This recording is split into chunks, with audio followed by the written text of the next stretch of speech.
नमस्कार, स्वागत है आप सभी का सुजस सारांश की इस क्लास में। इस क्लास में हम पढ़ते हैं राजस्थान का करंट अफेयर्स, जिसका आधार होता है राजस्थान सरकार की सुजस पत्रिका।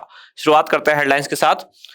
सबसे पहली जानकारी है मुख्यमंत्री श्री भजनलाल शर्मा का बाड़मेर दौरा, और यहां इस दौरे पर इन्होंने बताया कि राज्य सरकार मंदिरों के सौंदर्यीकरण के लिए 300 करोड़ रुपए द्वारा 300 करोड़ रुपए का प्रावधान कर रही है। ये राज्य का जो अभी बजट आया, यानी कि लेखानुदान जो आया 2024-25 के लिए, इसमें भी इस बारे में जानकारी दी गई थी।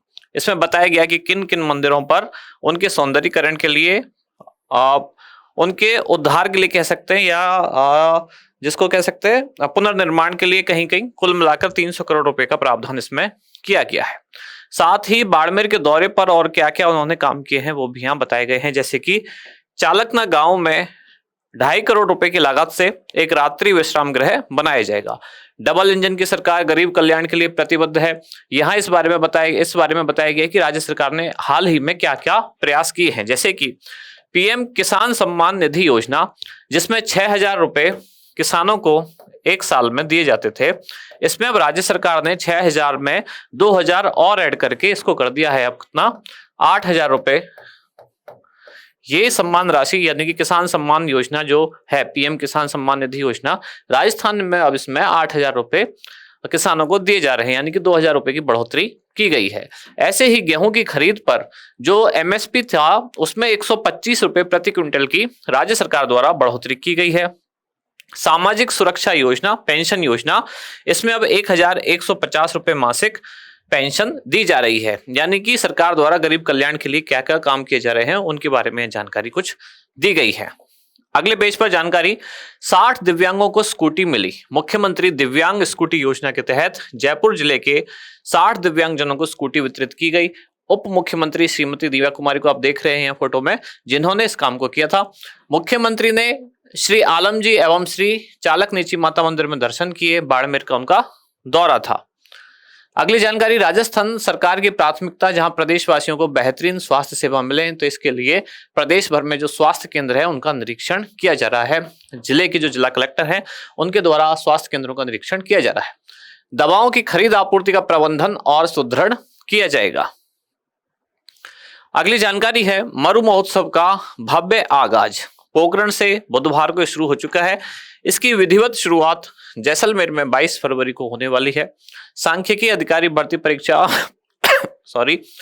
प्रवेश पत्र 22 फरवरी को अपलोड होंगे। सॉइल हेल्थ कार्ड पोर्टल, जहां कृषक जान सकते हैं अपने खेत की मिट्टी की सेहत, और यहां अपराध की रोकथाम के लिए राज्य सरकार द्वारा किए गए प्रयास, उनकी जानकारी है। जैसे कि पेपर लीक प्रकरण रोकने के लिए एसआईटी का गठन किया गया है। प्रत्येक जिले में सीसीटीवी कैमरे लगाए जा रहे हैं। एंटी गैंगस्टर टास्क फोर्स बनाई जा रही है। थानों में महिला desk, anti Romeo squad. 200 crore रुपए पुलिस आधुनिकीकरण के लिए खर्च किए जा रहे हैं। एक फंड बनाया गया है, infrastructure fund, police infrastructure fund. इस तरह की जानकारी यहाँ दी गई है। इसके बाद हमारा इंडेक्स, 3 मुख्य जानकारियों पर हमारी नजर है आज। कौन कौन सी है वो? मरु महोत्सव 2024, फिर है मंदिरों के सौंदर्यीकरण हेतु वित्तीय प्रावधान, और तीसरा है अपराध रोकथाम हेतु प्रयास। शुरुआत मरु महोत्सव 2024 कब से प्रारंभ हुआ?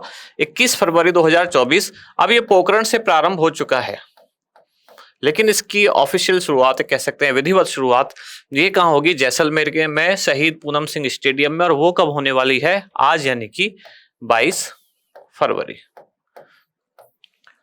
आयोजक कौन होगा? राजस्थान सरकार का पर्यटन विभाग और जैसलमेर का जिला प्रशासन संयुक्त रूप से इस कार्यक्रम का आयोजन करेगा। ये 4 दिवसीय कार्यक्रम है, यानी कि 21, 22, 23 और 24 फरवरी को चलेगा, जो कि 21 फरवरी 2024 को पोखरण से शुरू हो चुका है।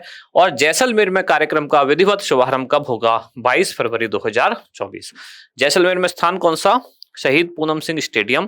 यहाँ विभिन्न कार्यक्रमों का आयोजन किया जाएगा। जैसे आपको पता है हर साल होता है, तो इसमें क्या क्या होंगी प्रतियोगिताएं, जैसे miss Moomal, mister desert, missus desert, Moomal Mahendra, मूछ प्रतियोगिता, साफा बांधने वाली प्रतियोगिता, इस तरह की बहुत सारी प्रतियोगिताओं कार्यक्रमों का यहाँ आयोजन किया जाएगा। इनमें से क्वेश्चन कई बार आते हैं जब ये कार्यक्रम समाप्त हो जाएगा कि इस बार मिस्टर डेजर्ट कौन रहे, मिस मूमल कौन रही, मिसेज डेजर्ट कौन रहे। तो जब कार्यक्रम 24 फरवरी को समाप्त हो जाएगा तब हम देखेंगे कि कौन इनमें विजयी रहे। अगली जानकारी है मंदिरों के सौंदर्यीकरण हेतु वित्तीय प्रस्ताव। तो राज्य बजट 2024-25 जिसको लेखानुदान कहा जा रहा है, क्योंकि संपूर्ण बजट नहीं है, पहले से जो चल रहा है बजट, यानी कि राज्य सरकार द्वारा एक तरह से कह सकते हैं अस्थायी रूप से कुछ फंड चाहिए, जो जारी योजना है, पहले से जारी योजना है, उनको आगे संचालित करने के लिए। तो लेखानुदान और एक अंतरिम बजट दोनों ही एक तरह से अस्थायी प्रावधान आप उनको समझ सकते हैं, यानी कि संपूर्ण बजट नहीं होता। अंतरिम बजट तब जैसे कि चुनाव होने वाले हैं, अब सरकार पूरे साल तक हो सकता है कि काम ना कर पाए, उसके लिए कुछ टेम्परेरी उनको चाहिए, वित्तीय मदद चाहिए। मदद उसको कहना ठीक नहीं है, यानी कि वित्त चाहिए। तो वो जो प्रदेश की संचित निधि है, उससे कुछ फंड उनको चाहिए। इसके लिए अंतरिम बजट लाया जाता है चुनाव के पहले, चुनाव के आसपास। ऐसे ही लेखानुदान अब लाया गया जब नई सरकार हाल ही में गठित हुई है, तो ये संपूर्ण बजट अभी लाया नहीं गया है। तो इसके लिए जो लेखानुदान लाया गया, इसमें जो राजस्थान के अलग अलग मंदिर हैं, जैसे कि गोविंद देव जी मंदिर, पूंछरी का लौठा, तेजाजी मंदिर, इस तरह के कई मंदिरों के सौंदर्यीकरण के लिए 300 करोड़ रुपए का प्रावधान यहाँ किया गया है। तनोट माता मंदिर, भद्रिया राय माता मंदिर और चालक नेची माता मंदिर को शामिल करते हुए धार्मिक पर्यटन सर्किट बनाया जाएगा। मुख्यमंत्री बाड़मेर दौरे पर थे, तो उन्होंने ये जानकारी दी। चालकना गांव में 2.5 करोड़ रुपए की लागत से रात्रि विश्राम गृह के निर्माण की घोषणा की गई। साथ ही चालक नेची माता मंदिर में पैनोरमा का भी अनावरण किया गया। अगली जानकारी है अपराध रोकथाम हेतु प्रयास। तो पेपर लीक को रोकने के लिए एसआईटी का गठन किया जाएगा। लाडली सुरक्षा योजना के तहत अपराध की प्रभावी रोकथाम के लिए प्रत्येक जिले में सीसीटीवी कैमरे स्थापित किए गए हैं। महिला सुरक्षा हेतु राज्य के समस्त पुलिस थानों में महिला डेस्क और हर जिले में एंटी रोमियो स्क्वाड का गठन किया गया है। संगठित अपराधों को रोकने के लिए एंटी गैंगस्टर टास्क फोर्स का गठन किया गया। पुलिस आधुनिकीकरण हेतु 200 करोड़ रुपए का एक पुलिस मॉडर्नाइजेशन और इंफ्रास्ट्रक्चर फंड भी गठित किया गया है। इसके बाद है आज का अभ्यास प्रश्न। मरु महोत्सव का आयोजन निम्नलिखित में से किस स्थान पर किया जाता है? बहुत ही सिंपल प्रश्न है। बार बार ऐसे प्रश्न कई बार आते भी हैं। पिछले अगर आपने देखा हो किसी एग्जाम में भी पूछा गया था, थार महोत्सव कहाँ है, मरु महोत्सव कहाँ है, तो इस तरह की चीजें याद रखें। कई बार इजी क्वेश्चन आते हैं जिनको हम छोड़ देते हैं, तो ध्यान रखें। इसका उत्तर क्या होगा वो आप बताएं कमेंट्स में। साथ ही अगर आप आरएएस एग्जाम के लिए या फिर राजस्थान पुलिस एसआई या फिर महिला एएसआई एग्जाम के लिए तैयारी कर रहे हैं, तो RAS foundation batch Jaipur centre पर शुरू होने वाला है सेमिनार के साथ। कब?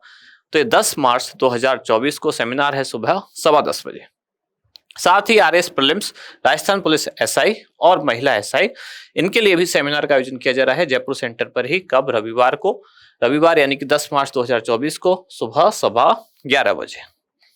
तो यदि आप इनमें से किसी में भी या दोनों में जुड़ना चाहते हैं तो अपना रजिस्ट्रेशन करा सकते हैं कलाम अकेडमी की वेबसाइट पर भी जाकर। तो जुड़ना चाहते हैं तो अवश्य जुड़ें। यहां समाप्त होती है आज की क्लास। अब मिलते हैं कल अगले न्यूज के साथ अगली क्लास में। धन्यवाद।